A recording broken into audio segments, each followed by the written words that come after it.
जगह अदानी अदानी अदानी अदानी अदानी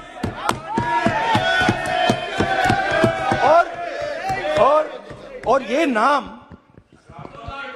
नहीं, और इस नाम के बारे में जब लोग बोलते थे मुझसे तो 2-3 सवाल पूछते थे। ये पूछते थे कि ये जो अदानी जी हैं, ये किसी भी बिजनेस में घुस जाता है, ये सफलता प्राप्त कर जाता है, ये कभी फेल नहीं होता। और युवाओं ने मुझसे यह सवाल पूछा कि भाई ये हो क्या रहा है, हम भी सीखना चाहते हैं। मोदी जी ने कहा स्टार्टअप करो, हम भी अदानी जी जैसे बनना चाहते हैं। तो भैया किसी भी बिजनेस में घुस जाओ और एकदम सक्सेस हो जाए। यह पहला सवाल था। दूसरा सवाल था कि ये अदानी जी हैं, ये किसी भी बिजनेस में घुस जाते हैं। पहले ये 1-2 बिजनेस करते थे, अब ये 8-10 सेक्टर्स में काम करते हैं। Airports, data centres, cement, solar energy, wind energy, aerospace and defence, consumer finance, renewables, media. तो उन्होंने मुझसे पूछा कि राहुल जी, हाँ वेट करो, बेटे हाँ, धन्यवाद। पोर्ट्स की बात भी थी।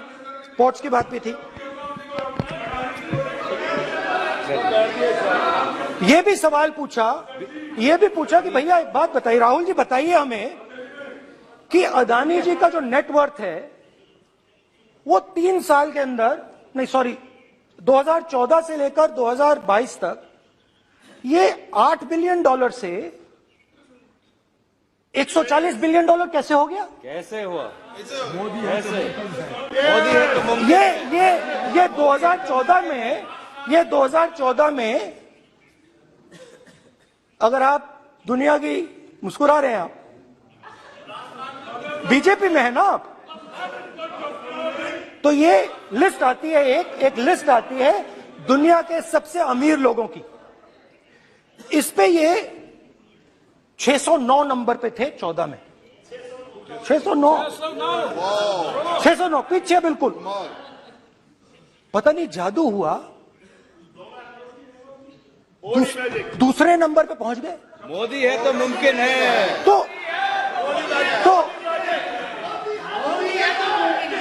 तो मुझसे पूछा यार, बहुत सारे लोगों ने पूछा कि भैया राहुल जी बताइए, हिमाचल में सेब की बात होती है, अदानी जी। कश्मीर में सेब की बात होती है, अदानी जी।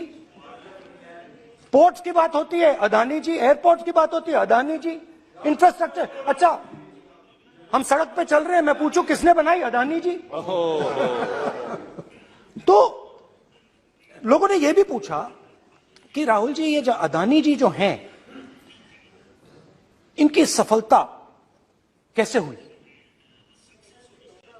ये इतने बिजनेसेस में कैसे घुस गए, इतनी सफलता कैसे प्राप्त हुई, और सबसे जरूरी सवाल, इनका हिंदुस्तान के प्रधानमंत्री के साथ क्या रिश्ता है और कैसा रिश्ता है, देश जानना चाहता है। तो देश जानना चाहता है। ये देखिए रिश्ता, ये देख लीजिए प्लीज पोस्टर माननीय सदस्य पब्लिक में सर। तो नहीं स्पीकर सर, वो फोटो है सर, वो पोस्टर नहीं है। आप वरिष्ठ सदस्य हैं, प्राइम मिनिस्टर की फोटो है सर, उसमें बहुत उनका अच्छा चेहरा दिख रहा है। उनके वहां पे उनके पीछे अदानी का लोगो है, अदानी जी के हवाई जहाज में घुस रहे हैं। तो मैंने सोचा कि आज के प्रेसिडेंट्स एड्रेस में मैं थोड़ा जो नरेंद्र मोदी जी का और अदानी जी का रिश्ता है उसके बारे में आपको थोड़ा बता देता हूं। प्लीज बताइए। तो वो आप बता देना।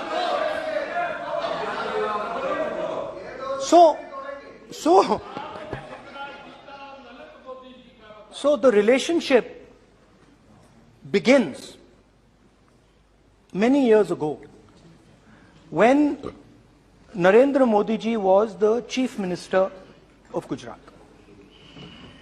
And when most of India's business was asking questions of the Prime Minister, was against the Prime Minister, one man stood shoulder to shoulder with the Prime Minister. He didn't back down. That's commendable. It's not a joke. He was loyal to the Prime Minister. And what did he do? He helped Mr. Modi construct the idea of resurgent Gujarat. Right? The idea that you bring these businessmen together, and you call it resurgent Gujarat, vibrant Gujarat, they're both. And he was the backbone in setting up that group of people. Okay? And the result of that was tremendous growth of his businesses in Gujarat. Expansion of his businesses. I think then the real magic starts. जब प्रधानमंत्री जी दिल्ली आते हैं और 2014 में असली जादू शुरू होता है। मैंने कहा कि 2014 में वो 609 नंबर पे थे, कुछ ही सालों में वो दूसरे नंबर पे पहुंच गए। कैसे पहुंचे? मैं आपको, बहुत सारी इंडस्ट्रीज में काम करते हैं, मैं आपको 2-3 इंडस्ट्रीज का उदाहरण दे देता हूं। एयरपोर्ट इंडस्ट्री की बात, एयरपोर्ट्स की बात करते हैं।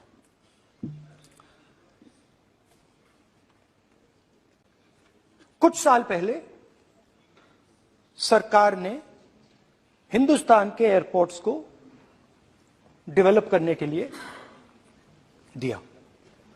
नियम था, there was a rule that anybody who does not have prior experience in airports cannot be involved in development of these airports. नहीं, गलत नहीं बोल रहा हूं।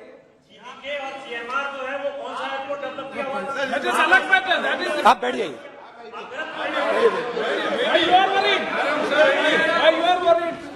अडानी के डिफेंस में आ गए सर। देखिए, अरे माननीय सदस्य प्लीज मेरी बात सुनो। तो 1 मिनट मेरी बात सुनो। ये 1 मिनट बात सुनेंगे। ये संसद है, अपन किस दिशा पर चर्चा कर रहे हैं ये देश देख रहा है।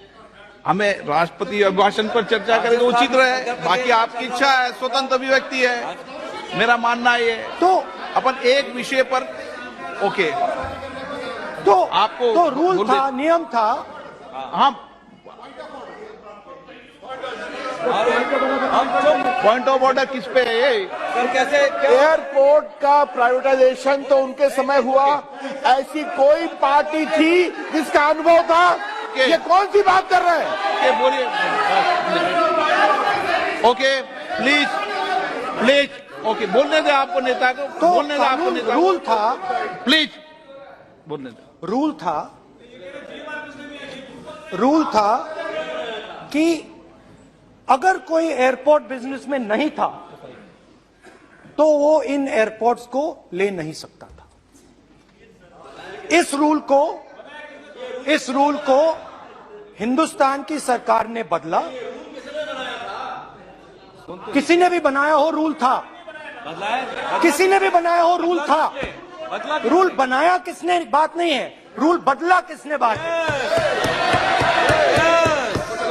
रूल बदला गया,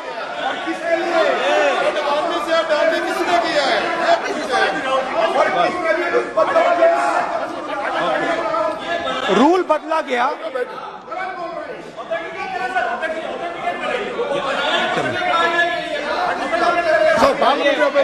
चलता रहेगा क्या सर?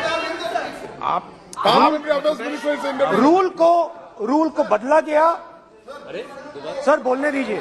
करना चाहिए सर, ऑथेंटिकेट करना चाहिए। चलिए चलिए आप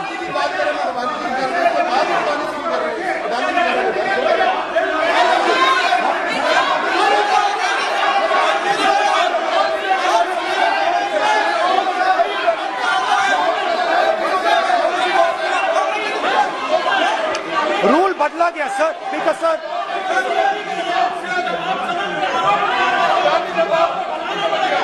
बैठे बैठे।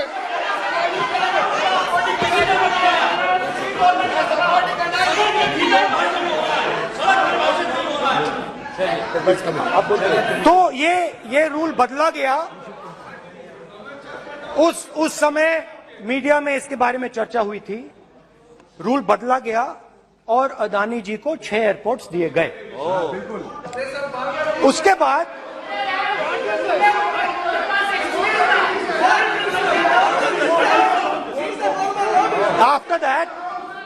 after that India's most strategic profitable airport, Mumbai airport, was taken away by GVK, hijacked by using the agencies. The agencies को CBI, ED का प्रयोग कर GVK पर दबाव डालकर हिंदुस्तान की सरकार ने उस एयरपोर्ट को अदानी जी के हाथों में कर दिया। सच है। रिजल्ट क्या आया? रिजल्ट आया कि एयरपोर्ट्स में आज अदानी जी 24% हिंदुस्तान की एयर ट्रैफिक को अपने एयरपोर्ट से निकालते हैं और 31% एयर फ्रेट उनके एयरपोर्ट्स में से निकलता है। अब यह काम हिंदुस्तान की सरकार और हिंदुस्तान के प्रधानमंत्री जी ने फैसिलिटेट किया। तो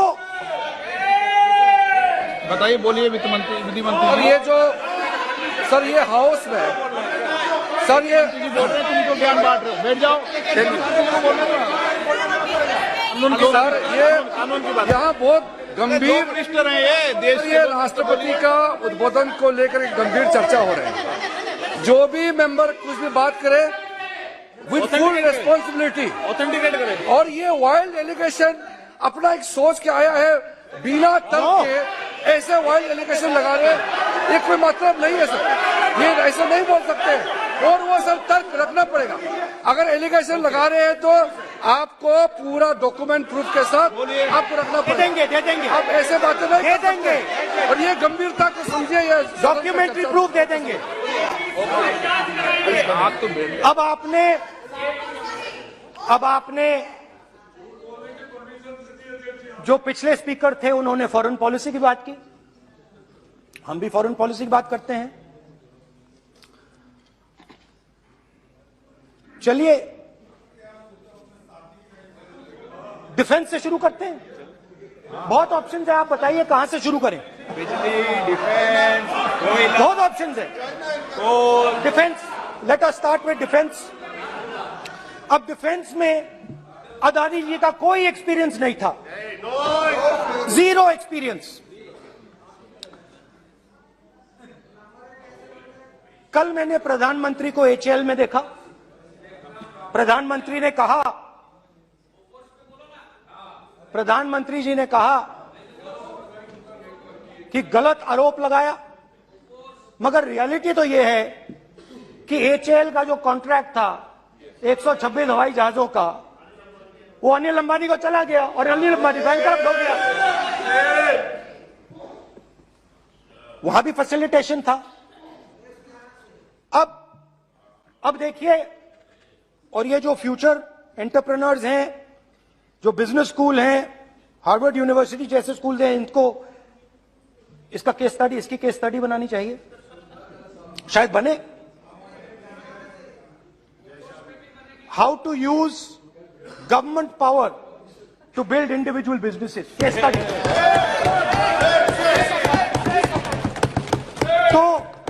तो अब देखिए अदानी जी की डिफेंस में इंटरेस्ट देखिए।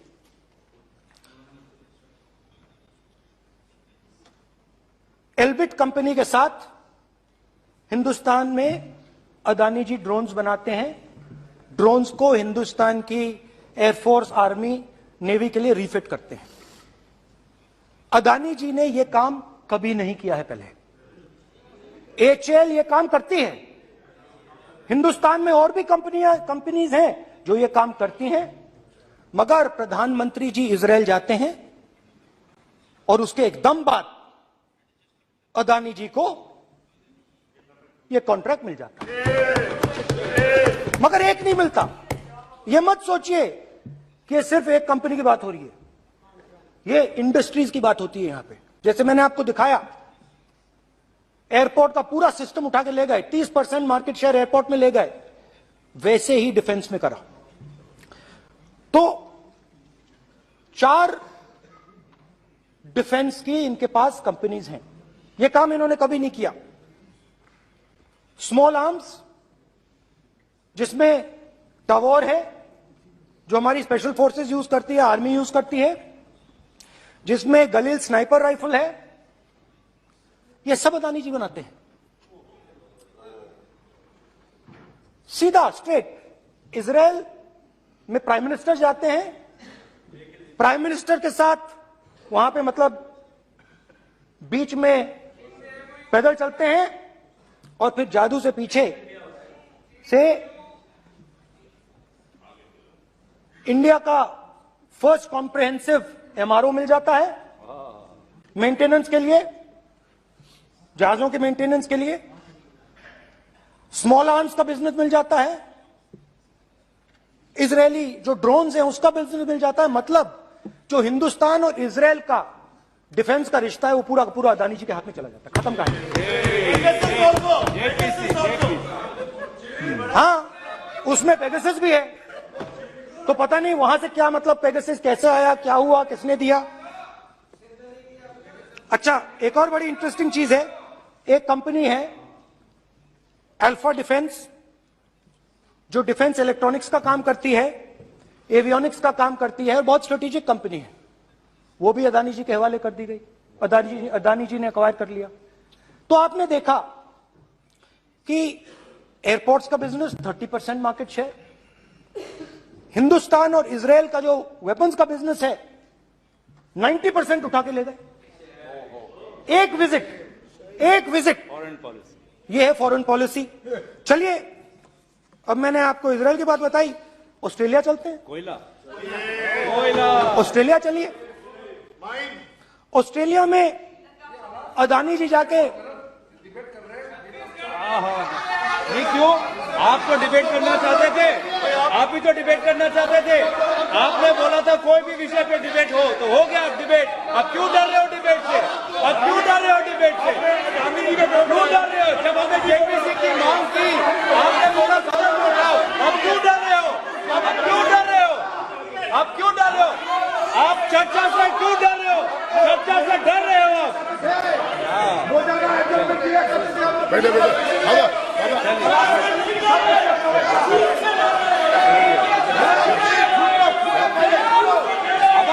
अब सुनना पड़ेगा, अब सुनना पड़ेगा, अब सुनना पड़ेगा। ऑस्ट्रेलिया जाते हैं, प्रधानमंत्री ऑस्ट्रेलिया जाते हैं।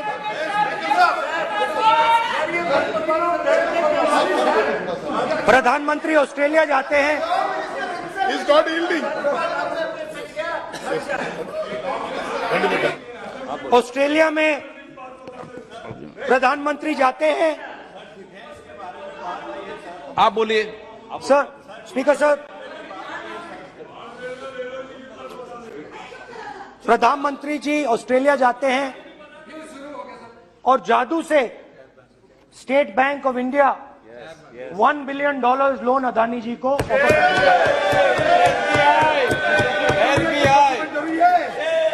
सर, इसका भी डॉक्यूमेंट जरूरी है क्या, बताओ? मोदी जी, आपका सरकार की पास है। Sadyr please. उसके बाद मैं उदाहरण दे रहा हूं, पूरी दुनिया में मोदी जी जाते हैं, घूमते हैं, तो मैं बता देता हूं क्या होता है वहां पे। बांग्लादेश में गए, हाँ काम पे ही जा रहे हैं, वही तो बोल रहा हूं, काम पे जा रहे हैं, बांग्लादेश जाते हैं। मोदी जी की पहली ट्रिप होती है बांग्लादेश में, वहां पे बांग्लादेश को इलेक्ट्रिसिटी बेचने का डिसीजन लिया जाता है। कुछ ही दिन बाद बांग्लादेश पावर डेवलपमेंट बोर्ड 25 साल का कॉन्ट्रैक्ट अदानी जी के साथ साइन कर देता है। 1500 मेगावाट इलेक्ट्रिसिटी का कॉन्ट्रैक्ट अदानी जी। चलिए वहां से श्रीलंका चलते हैं।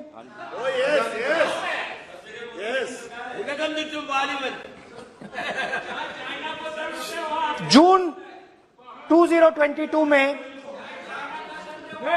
Chairman of Sri Lanka's Ceylon Electricity Board, MMC Fernando, informed a parliamentary committee in Sri Lanka in open hearing that he was told by President Rajapaksa that PM Modi pressured him to give the wind power project directly to Mr. Adani.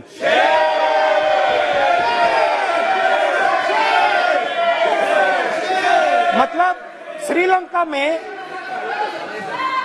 Sri Lanka electricity board के chairman कहते हैं कि उन्होंने राजापाक्सा जी ने कहा कि हिंदुस्तान के प्रधानमंत्री ने उनको कहा है कि ये विंड पावर का प्रोजेक्ट है, ये अदानी जी को देना है। तो ये रही आपकी फॉरेन पॉलिसी। ये हिंदुस्तान की फॉरेन पॉलिसी नहीं है, ये अदानी जी की फॉरेन पॉलिसी है, उनके बिजनेसेस बनाने की फॉरेन पॉलिसी है। अब यात्रा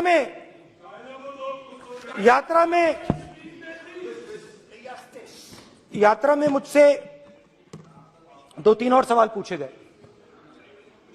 यात्रा में लोगों ने मुझसे पूछा, राहुल जी ये जो LIC कंपनी है इसका पैसा अदानी जी की मदद करने के लिए क्यों डाला जा रहा है? उन्होंने यह भी पूछा कि अदानी जी के जो शेयर्स हैं बड़े वोलेटाइल हैं, उसमें LIC का पैसा क्यों डाला जा रहा है? तो मेरा कहना है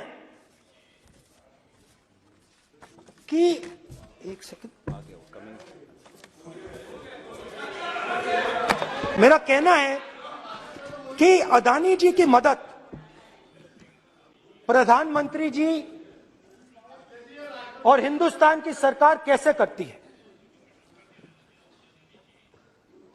हजारों करोड़ रुपए हिंदुस्तान के public sector banks Adani ji को मिलता है। 27,000 करोड़ रुपए SBI, PNB 7,000 crore, bank of Baroda 5,500 crore, ये मैं लिस्ट चलती जाएगी। LIC का एक्सपोजर 36,000 करोड़ रुपए, 3 crore SBI and other PSU bank holders. So money is going to Mr. Adani and to finance.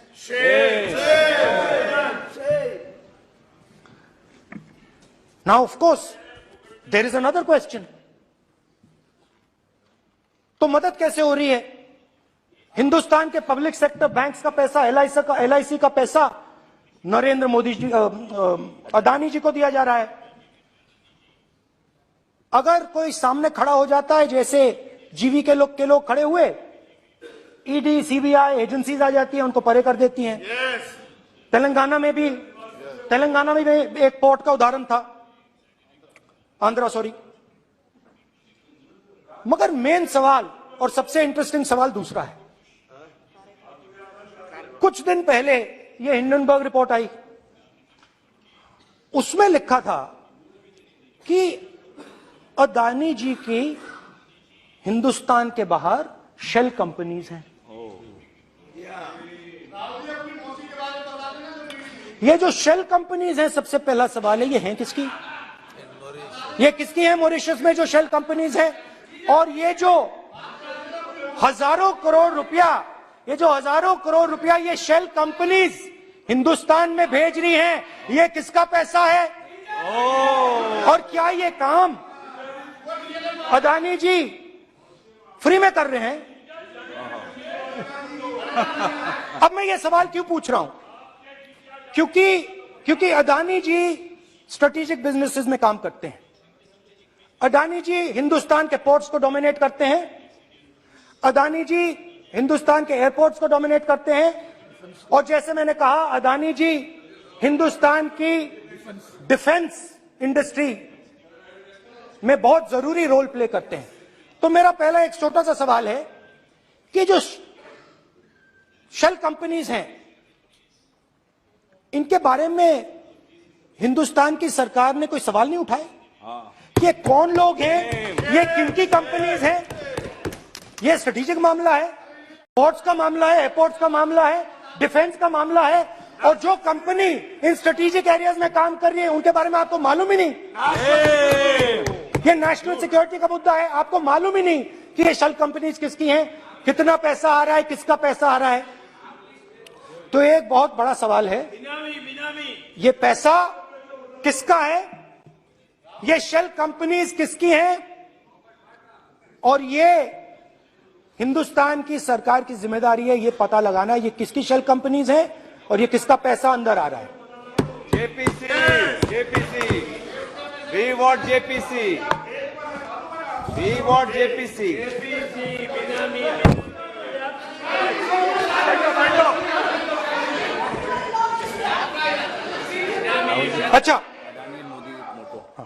अच्छा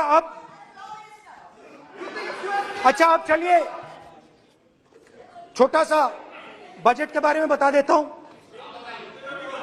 2022 में अदानी जी अनाउंस करते हैं कि वो $50 बिलियन इन्वेस्ट करेंगे to build the world's largest green hydrogen ecosystem. और इस बजट में बीजेपी की सरकार निर्मला सीतारमण जी कहती हैं हम ग्रीन हाइड्रोजन के लिए बहुत ह्यूज इंसेंटिव्स देंगे। 19,700 करोड़ रुपए हम ग्रीन हाइड्रोजन के लिए देंगे, मतलब अदानी जी को देंगे। जुगलबंदी बजट में अदानी जी के लिए 50 नए airport, coastal shipping, horticulture, grain storage, ये सब काम आप कर रहे हैं। तो मेरे सिर्फ कल प्रधानमंत्री जी आज कल भाषण देंगे, मेरे उनसे 2-3 छोटे से सवाल हैं।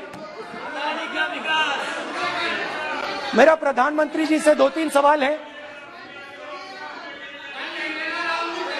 पहले अदानी जी के हवाई जहाज में मोदी जी जाते थे, अब मोदी जी के हवाई जहाज में अदानी जी जाते हैं। पहले लोकल मामला था, फिर नेशनल मामला हो गया, उसके बाद इंटरनेशनल मामला हो गया। अदानी जी के लिए बोरिस जॉनसन का बेटा काम करता है, आपको पता नहीं मालूम है या नहीं मालूम?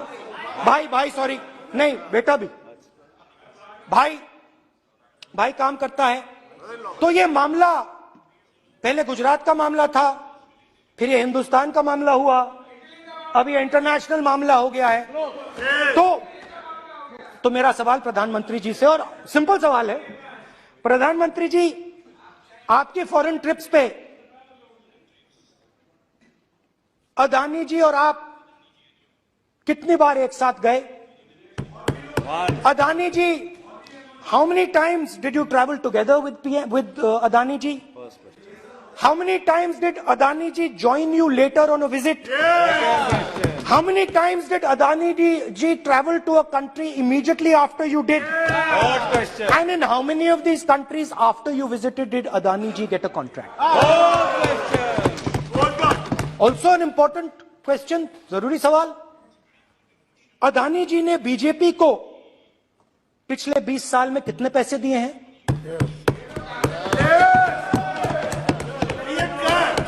इलेक्टोरल बॉन्ड्स में कितना पैसा दिया है?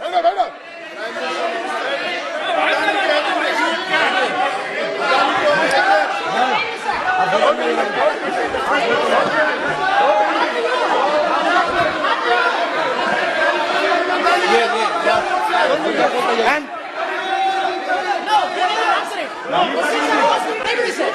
questions are posed to Prime Minister, please. Sir, खत्म करने दीजिए sir. Concluding concluding concluding sir, concluding. और बहुत बहुत सुंदर तरीके से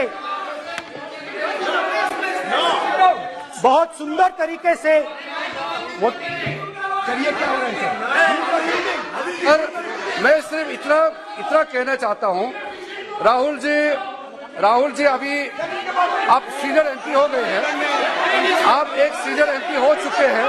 हम लोग एक्सपेक्ट करते हैं कि इस सदन का सदस्य होने के नाते जो भी बातें आप करेंगे गंभीरता से आप बात करेंगे। बाहर आप जो भी भाषण देते हैं हम लोग उसको रोक नहीं सकते हैं। इस सदन के अंदर में जो भी बात कही जाती है पूरा गंभीरता के साथ, प्रमाण के साथ कहे जाना चाहिए, ये परंपरा है।